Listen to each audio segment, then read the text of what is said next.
SCERT के रूप में बदल के चलाती है, उसी से बुक से हम लोग क्लास 9th के जो है बहुपद एक्सरसाइज अध्याय 2 उसी में 2.1 में चलते हैं हम लोग। कुछ इसके क्वेश्चन को हल करते हैं, क्या क्या इसका क्वेश्चन है, इसी के क्वेश्चन के विषय में हम लोग चलते हैं। पहला एक्सरसाइज में चलते हैं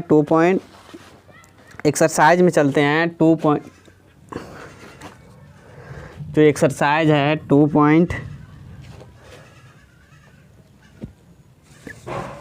2.9 है, जो एक्सरसाइज है 2.1 एक्सरसाइज है, इसी के विषय में हम लोग चलते हैं। एक्सरसाइज क्लास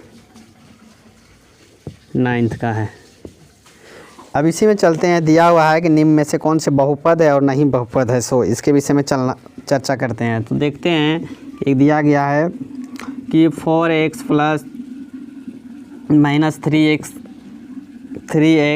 प्लस 1, तो पूछ रहा है ये बहुपद है कि नहीं है।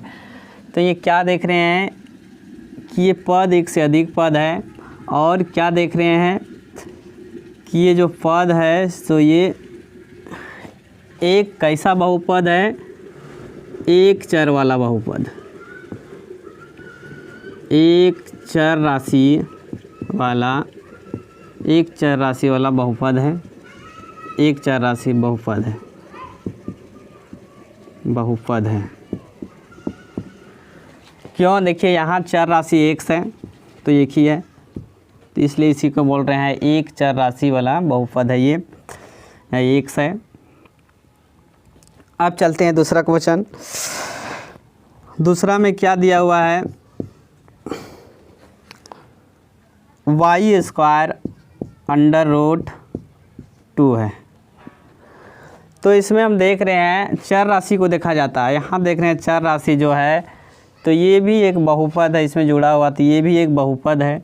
तो कैसा बहुपद है, या x जो है सो एक चर राशि है, तो कैसा बहुपद है ये, एक चर राशि वाला बहुपद है। अब आगे चलते हैं तीसरा नंबर में। तीसरा नंबर में क्या दिया गया है कि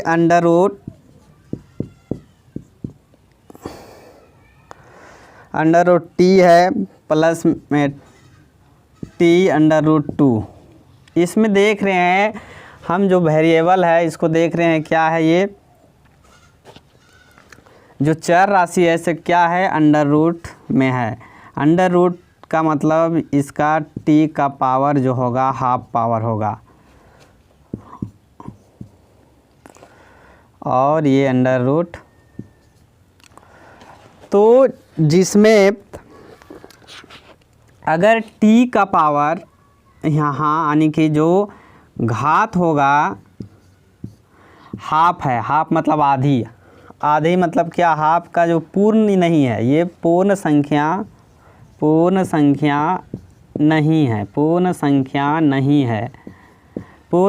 नहीं है, इसलिए ये एक चर राशि का बहुपद नहीं होगा।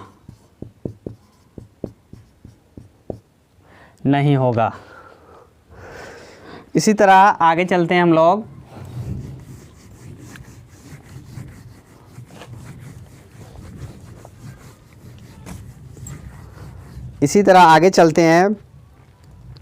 चौथा नंबर का क्वेश्चन क्या कह रहा है। चौथा नंबर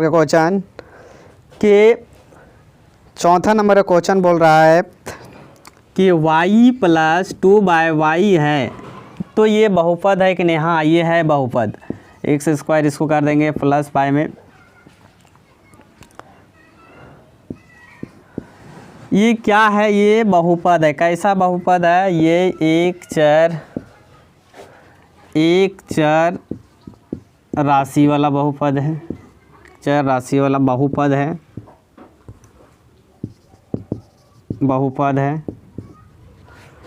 अब चलते हैं 5 नंबर का क्वेश्चन। क्या कह रहा है ये,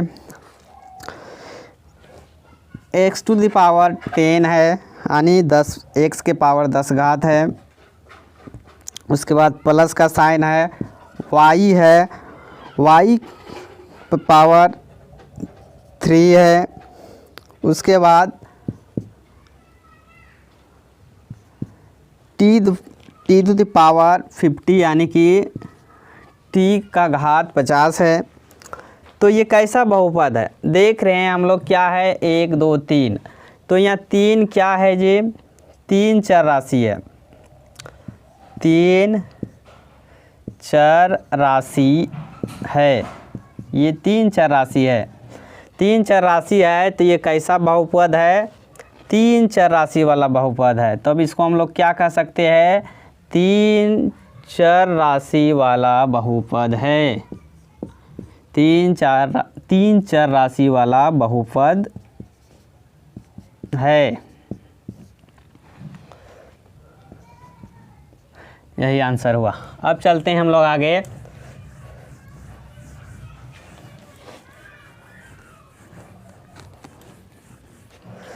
अब आगे चलते हैं 2.1 का अगला जो क्वेश्चन है, क्वेश्चन नंबर 2 में चलते हैं। अब क्या करता है, निम्नलिखित में प्रत्येक का एक्स स्क्वायर का गुणांक लिखिए। जो एक्स स्क्वायर है उसका गुणांक क्या है।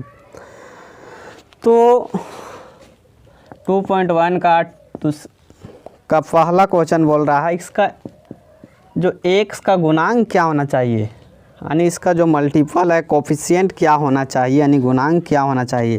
तो हम लोग को पहला में क्वेश्चन है 2 + x² + x है। तो पूछ रहा है कि इसमें गुणांक क्या है, क्या गुना है इसमें, सो पूछ रहा है।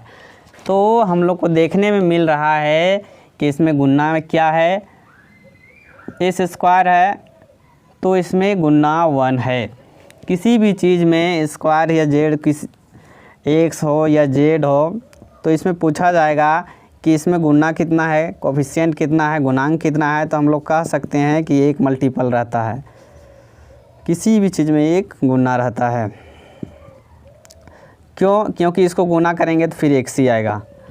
तो यहाँ पूछ रहा है कि x² में कोफिशिएंट यानी गुणांक क्या है, तो इसका आंसर होगा 1। आंसर यही होगा, 1 है। अब इसी का दूसरा क्वेश्चन चलते हैं। तो इसमें क्या बोल रहा है, 2 का क्वेश्चन है, 2 - x² + x³ है।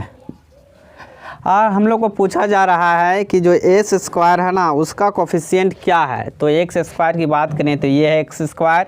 अब इसका कोफिशिएंट की बात करें तो क्या होगा, इसमें क्या मल्टीपल है, इसके साथ गुना में क्या है। तो देख रहे हैं कि -1 और इसको गुना करते हैं -1 और x² को हम यदि गुना करते हैं तो क्या देता है, -s²। तो इसमें जो कोफिशिएंट है -1 है। अब आगे चलते हैं हम लोग। अगला जो क्वेश्चन है उसमें हम लोग आप चलते हैं, क्या है आगे में चलते हैं जल्दी क्वेश्चन में। तो क्या है, π/2 x² जोड़ x है। अब इसमें पूछ रहा है कि इसका जो x² है इसका कोफिशिएंट क्या होगा। तो इसमें चर्चा करते हैं, देखते हैं कि यहाँ x है ना। तो इसको कोफिशिएंट यानी गुना में क्या है, तो देखते हैं x। तो x का स्क्वायर का कोफिशिएंट क्या है, यानी गुणांक में क्या है, 2/4। तो ये हुआ यहाँ आंसर। Thank you guys. यदि मेरे चैनल के वीडियो अच्छे लगते हैं तो मेरे चैनल ज्ञानकुलम स्टडी को सब्सक्राइब करें, लाइक करें, शेयर करें। Thank you watching.